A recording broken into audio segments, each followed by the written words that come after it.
বন্ধন news খবরের বন্ধন শুরু করছি আজকের খবর। বিজেপির মন্ডল সভাপতি বাসায় গিয়ে ব্যাপক অশান্তি চলছে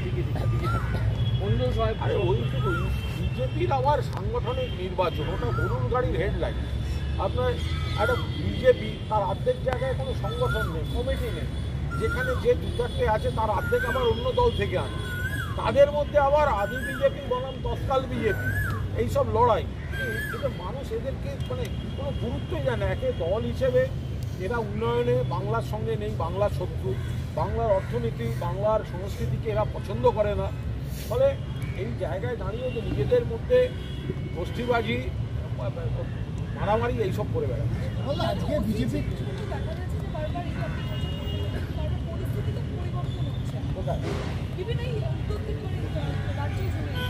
গোটা পরিস্থিতিটাই তো পরিবর্তন হয়ে গেছে 11-র পর।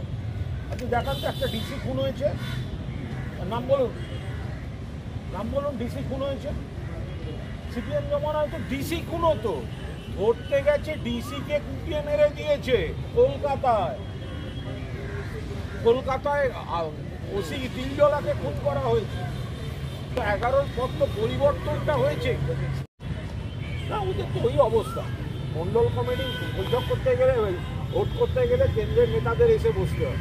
আবার যেখানে ওইসব এলাকা তো আবার হেরেও যাবে। তো এখন প্রথমে ওটা নিজেদের মধ্যে ভোট করে নিই দলে, সুরেন্দ্রবাবু বনাম সুকান্তবাবু বনাম দিলীপবাবু, এরা নিজেদের মধ্যে একটা ভোটাভুটি করে নিই, কারা কারা থাকবে, কারা চালাবে। শুধু ওই অনুগামীদের দিয়ে নিচে মারামারি করে। দেখুন, সাংগঠনিক পদ্ধতি বিজেপির একটি নির্দিষ্ট ওয়েতে হয়, সেই অনুসারেই হচ্ছে, নিয়ম অনুসারে হচ্ছে। বিক্ষোভ তুলনামূলকভাবে কম। গতবারে যদি মন্ডল সভাপতি হিসেবে দেখি, এবার বিক্ষোভ খুব কম এসেছে। গোটা রাজ্যে 10-15খানা অভিযোগ আমরা পেয়েছি। প্রত্যেকটি অভিযোগকে আমরা অ্যাড্রেস করছি যে সেখানে নিয়ম মানা হয়েছে কিনা, প্রত্যেকটা পদ্ধতি করে দেওয়া হয়েছে। প্রত্যেকটি মন্ডল সিলেকশন কিভাবে হবে, জেলার সিলেকশন কি হবে, কাদের মাধ্যমে আলোচনা হবে, কাদের সাথে আলোচনা হবে, এই সমস্ত পদ্ধতি অনুযায়ী সমস্ত কিছু করা হচ্ছে এবং ম্যাক্সিমাম লোকেদের মতামত নেওয়া হচ্ছে এবং তার ফলে এবার তুলনামূলকভাবে মন্ডলের ক্ষেত্রেও অভিযোগ কিন্তু অনেক কম। যেহেতু এরপরে জেলা নির্বাচন এবং তারপরে রাজ্য নির্বাচন হওয়া উচিত শাখা অনুযায়ী, সামনের মাসে কি আমরা নির্বাচিত রাজ্য সভাপতি হিসেবে কাউকে পাবো? দেখুন, এইভাবে ভবিষ্যৎবাণী করা আমার পক্ষে সম্ভব নয়।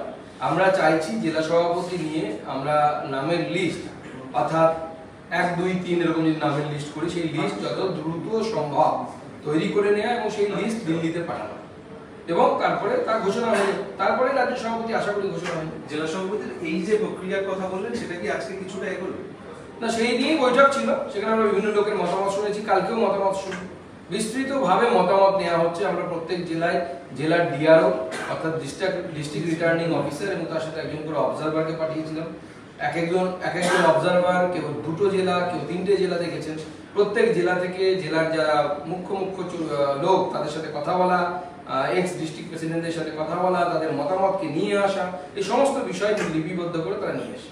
সুন্দর। এবার একটু অন্য বিষয়, কীর্তি আজাদ বলছেন যে এই যে জাল ওষুধ চলছে, এই লাইসেন্স গুলো সব কেন্দ্রীয় সরকার দিচ্ছে এবং জন ঔষধি কেন্দ্র, সেখান থেকে 30% ওষুধ জাল, দাবি তৃণমূলের সাংসদের, যিনি একসময় বিজেপির কাছে লোক ছিলেন। দেখুন, লাইসেন্স দেওয়া, ড্রাগ লাইসেন্স দেওয়ার ক্ষেত্রে রাজ্য সরকারের একটা বড় ভূমিকা থাকে। হয়তো উনি জানেন না, ক্রিকেট খেলতেন তো, স্বাভাবিকভাবে রাজনীতির সব বিষয়ে জানবেন বা অ্যাডমিনিস্ট্রেশনের সব বিষয়ে জানবেন, সেটা সম্ভব নয়। উনি ক্রিকেটটা ভালো জানেন, সেটা নিয়ে থাকলেই ভালো হতো। এখন রাজনীতিতে ঢুকেছেন যখন, নতুন সং সেজেছেন যখন, ওনাকে কিছু বলতে হচ্ছে, অভিনয় করতে হচ্ছে, সেরকম উনি বলছেন। কিন্তু কোন রাজ্য সরকার কোন কোম্পানির কাছ থেকে কিনবে, সেটা তো সেই রাজ্য সরকারের এখতিয়ারের মধ্যে হয়। কেন্দ্র তো বলে দিচ্ছে না যে তুমি অমুক কোম্পানির কাছ থেকে স্যালাইনটা কেনো বা তমুক কোম্পানির কাছ থেকে তুমি অ্যান্টিবায়োটিকটা কেনো, কিনতে তো হবে রাজ্য সরকারকে। তো সেই কোম্পানি কোয়ালিটি অ্যাসেসমেন্ট করার দায়িত্ব, ওষুধের কোয়ালিটি অ্যাসেসমেন্ট করার দায়িত্ব রাজ্য সরকার। এবং তিনি যেটা কোট করছে একটু যে জনঔষধির 30% ওষুধ নকল, রিপোর্টে এই তথ্য আমরা পেয়েছি। ফার্মাসিউটিক্যাল মন্ত্রিসভার যে সচিব আছেন তিনি নিজে এই কথা বলেছেন। আমরা যখন প্রমাণ দিই, স্ট্যান্ডিং কমিটিতে বিষয়টি আসে, সংসদের সচিবকে জিজ্ঞাসা করা হয়, তার রিপোর্টে নকল ওষুধ আসছে বলে জানিয়েছে। কেন্দ্রীয় সরকারের যে ডিপার্টমেন্ট রয়েছে সেই ডিপার্টমেন্টই মেনে নিয়েছে নকল ওষুধ আসছে বলে দাবি কীর্তি আজাদ। এরকম কোনো রিপোর্ট আমরা তো অন্ততপক্ষে চোখে দেখিনি। উনি স্ট্যান্ডিং কমিটির রিপোর্ট যদি হয়ে থাকে, যদি বাইরে বলে থাকেন সেই রিপোর্ট লোকসভাতে পেশ হওয়ার আগে, তাহলে তো অন্যায় করেছেন। তার কারণ প্রত্যেকটি স্ট্যান্ডিং কমিটির মিটিংয়ে যিনি চেয়ারম্যান থাকেন তিনি পরিষ্কার বলে দেন যে এই মিটিংয়ে সমস্ত তথ্য হচ্ছে কনফিডেন্সিয়াল, যতক্ষণ না পর্যন্ত সেটি লোকসভায় পেশ হচ্ছে ততক্ষণ পর্যন্ত তিনি বাইরে বলতে পারেন না। যদি পেশ না হয়ে থাকে সেই রিপোর্ট, তাহলে পরে তার আগে যদি উনি বাইরে বলে থাকেন তাহলে অন্যায় করেছেন।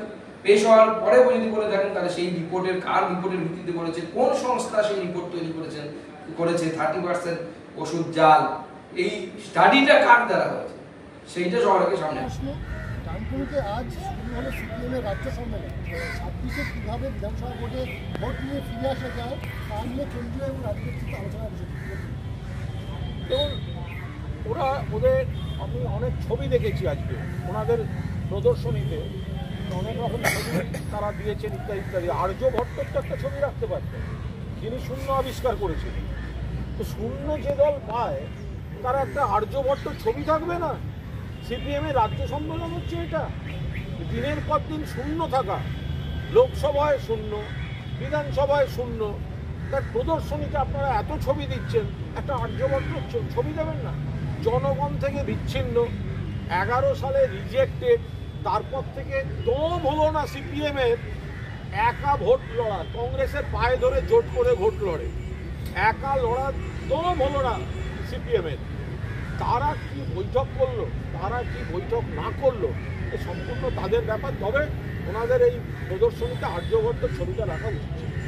ঠান্ডা গরম পানীয়র জন্য বিশ্বমানের flask, micro oven, mixer grinder, induction সহ আধুনিক রান্নাঘরের সামগ্রী উৎপাদন সারা বিশ্বে আলোড়ন সৃষ্টি করেছে বড়সিল। পাশাপাশি বিশ্বমানের সোলার গ্লাস, যা সোলার সিস্টেমের অন্যতম সামগ্রী তৈরি করে, সারা বিশ্বে নজির গড়েছে বড়সিল। কম খরচে বিশ্বমানের আধুনিক চিকিৎসার হুগলির মিডল্যান্ড নার্সিংহোমে বাংলার বিশিষ্ট চিকিৎসকরা এই নার্সিংহোমে রোগীদের চিকিৎসা করেন। জটিল রোগের চিকিৎসার জন্য রোগীদের আর দক্ষিণ ভারত যাওয়ার দরকার নেই। হুগলির মিডল্যান্ড নার্সিংহোমে পাওয়া যাবে বিশ্বমানের আধুনিক চিকিৎসা পরিষেবা। এখানে প্রসূতি মা ও সদ্যজাত শিশুদের বিশ্বমানের আধুনিক চিকিৎসা পদ্ধতিতে চিকিৎসা করে থাকেন গাইনো ও শিশু চিকিৎসকরা। দুপুর 12টা হোক বা রাত্রির 12টা, রোগীদের জন্য 24 ঘন্টা চিকিৎসা পরিষেবা বজায় রেখেছে হুগলির মিডল্যান্ড নার্সিংহোম। আমি ডক্টর মানস ঘোষ, আমি মিডল্যান্ড নার্সিংহোমের মেডিকেল ডিরেক্টর। বিশেষত্ব বলতে যেটা আপনি বললেন, একটা হচ্ছে এনআইসিইউ, নিউনেটাল কেয়ার ইউনিট। আমি বলতে পারি এটা আমাদের আশেপাশে হুগলি জেলায় নেই। নিউনেটাল মানে হচ্ছে যেটা বাচ্চা জন্মের পরেই প্রথম 28 দিনকে আমরা নিউনেট বলি, প্রথম ফার্স্ট 4 উইকস। তো এই সময়ে বাচ্চাদের সমস্ত রকমের চিকিৎসায় বলুন বা তাদের দেহের গঠন বলুন বা তাদের রোগগুলোই বলুন, সেগুলো সবগুলো অন্যান্য বাচ্চা মানে তার থেকে বড় বাচ্চার থেকে কিন্তু অনেকটাই আলাদা। এবং এই ক্ষেত্রে বাচ্চাদের বাচ্চারা খুব সেন্সিটিভ হয়, বাচ্চাদের রোগ প্রতিরোধ ক্ষমতাও অনেক সময় কম থাকে এবং এগুলোর জন্য স্পেশাল কেয়ার লাগে নিউনেট, এবং তাদের পুরো চিকিৎসা পার্টটা একটা আলাদাভাবে তৈরি হয় প্রথম 28 দিনের জন্য। আমরা এখানে চুঁচুড়া, বিশেষ করে চুঁচুড়া এবং হুগলিবাসীর জন্য এই জিনিসটা আমরা আনতে পেরেছি, যেখানে আমাদের বাচ্চাদের এই নিউনেটদের ক্রিটিক্যাল খুব খারাপভাবে যে নিউনেটগুলো জন্মেছে বা যারা জন্মের পরে যারা হাঁপাচ্ছে বা যারা মেকোনিয়াম খেয়ে ফেলেছেন বা যাদের কোনো জন্মের পরে কোনো রকমের শ্বাসকষ্ট বলুন বা কোনো রকমের অসুবিধে হয়েছে বা জন্ডিস ধরা পড়েছে বা অন্য কোনো কমপ্লিকেশান হয়েছে, সেই ধরনের বাচ্চাদের চিকিৎসা করার জন্য উপযুক্ত ব্যবস্থা আমরা এখানে করতে পেরেছি। তার ভিতরে আমরা বলতে পারি আমাদের এখানে ওয়ার্মার আছে সাফিসিয়েন্ট, আমাদের এখানে 6টা বেডের জন্য ওয়ার্মার আছে এবং আমাদের এখানে phototherapy bilayer double surface phototherapy আছে যাদের কনজেনিটাল বা যাদের জন্ডিস ধরা পড়েছে তাদের জন্য, এবং বাচ্চাদের ভেন্টিলেটার আছে আমাদের একদম নিওনেটদের জন্য। এই ভেন্টিলেটার সাধারণভাবে সব জায়গায় পাবেন না, এবং বাচ্চাদের বাবেল সিপ্যাপ যেটা একটা স্পেশালাইজ মেশিন, বাচ্চাদের যেহেতু ভেন্টিলেটার খুব বেশি লাগে না, কিন্তু বাবেল সিপ্যাপ বলে একটা জিনিস খুব বেশি লাগে তাদের অক্সিজেনের পরিমাণ কমে গেলে, তাদের শ্বাসকষ্ট হলে, সেটাও আমাদের এখানে আছে। এবং আমি কিছুদিন আগে আমাদের একটি বাচ্চা এখানে ভর্তি হয়েছিলেন যার শ্বাসকষ্ট হতে শুরু করেছিল জন্মের 6 ঘন্টা পর থেকে, এবং সুন্দরভাবে তাকে আমরা এখানে চিকিৎসা দিয়েছি। আমাদের এখানে দুজন খুব ইয়ং এনথুজিয়াস্টিক পেডিয়াট্রিশিয়ান আছেন, ডক্টর মৈত্র এবং ডক্টর ঘোষ।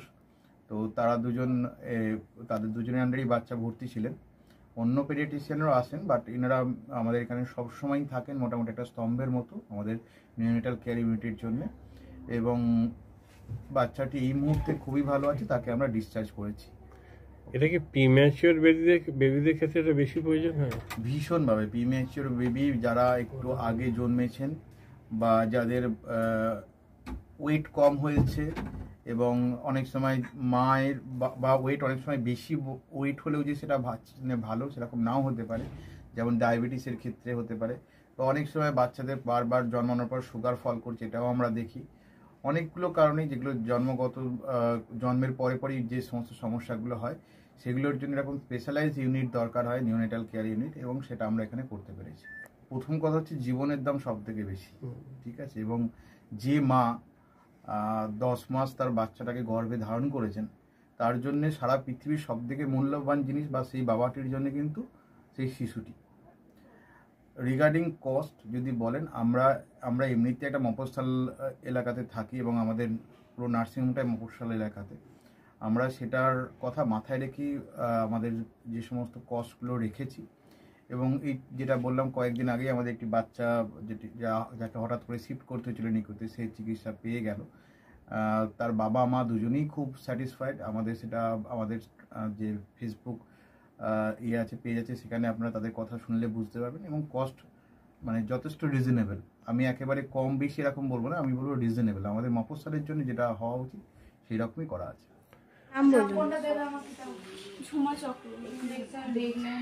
আপনার কি বাচ্চা আছে?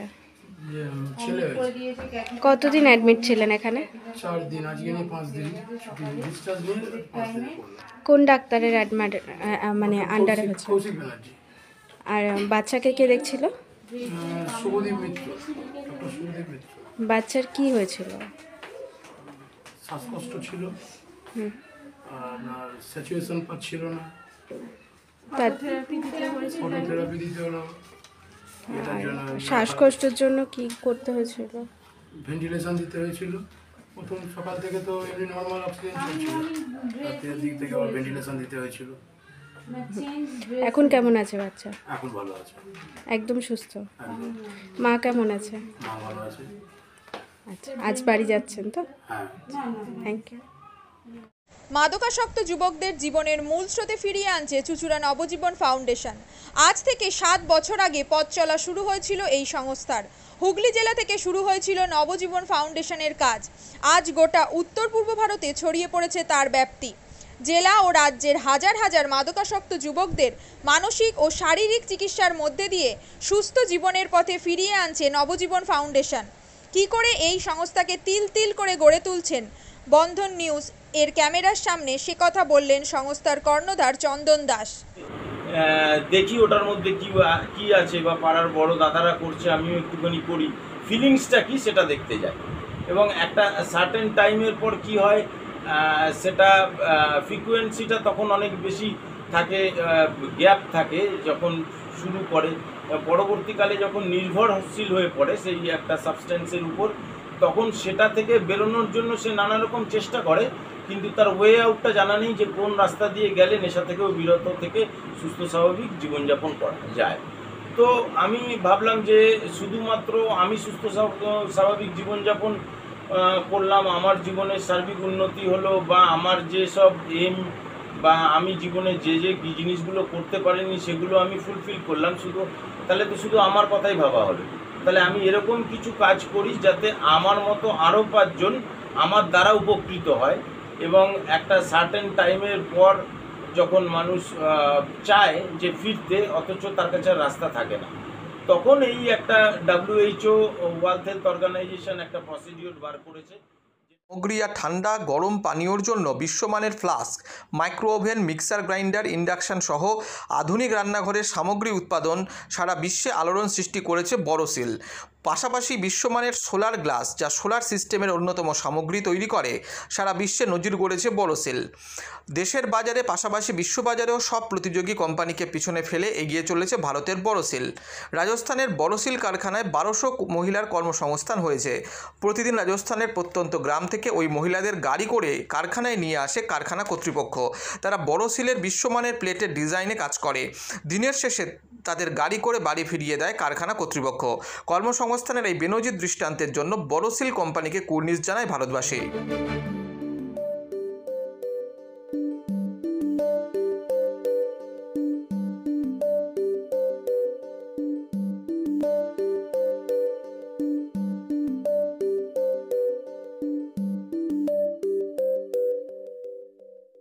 At Borosil, our products touch our customers' lives in many ways.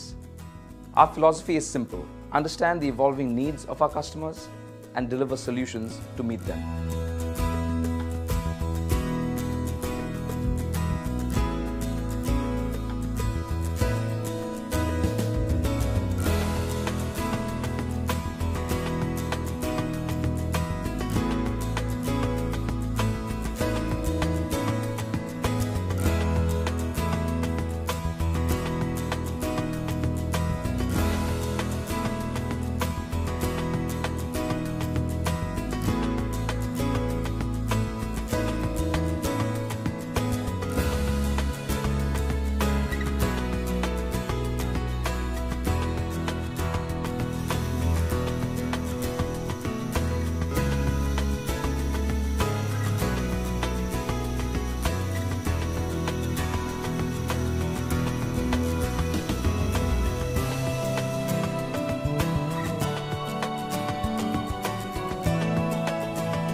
We look beyond business.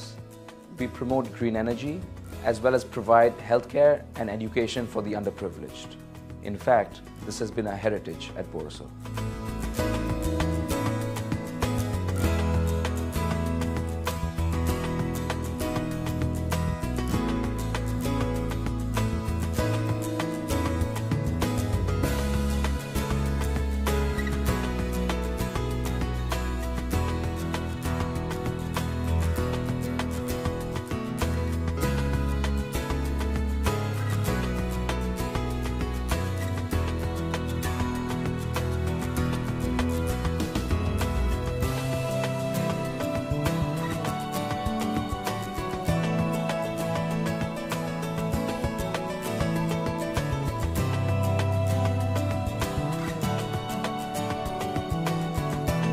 Our products are developed with innovation and thought. It is technology emboldened by the human spirit.